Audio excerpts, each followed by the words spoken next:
নমস্কার, শুভ সন্ধ্যা। সবাই কেমন আছো? আশা করি ভালোই আছো। আমার একটা ব্লগে তোমাদের অনেক স্বাগত। তোমরা নিশ্চয়ই ভাবছো আমি পায়ে আলতা পরে কোথায় যাচ্ছি।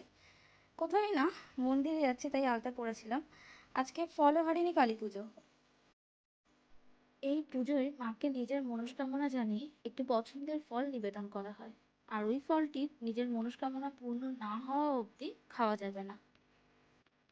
এছাড়াও ফুল মিষ্টি তো আছেই। নিজের কাজগুলো সারতে অনেক দেরি হয়ে গেছিল, তাই মন্দিরে যেতেও দেরি হয়েছে। ওখানে গিয়ে দেখি সব সিট বুক। আমার একটুও বসার জায়গা ছিল না। দূর থেকে মাকে ভারী সুন্দর দেখাচ্ছিল। দর্শনার্থীদের এত মালা মায়ের গলায় পড়েছে যে আমার মালাই মায়ের গলায় স্থান পেল না, পেল পাতে। আর তাতেই আমি খুশি।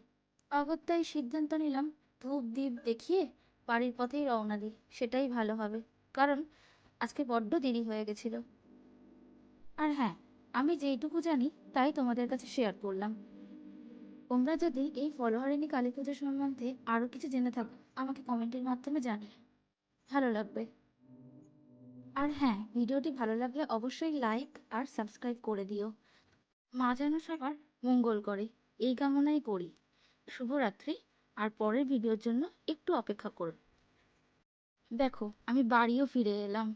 শুভরাত্রি। Bye bye.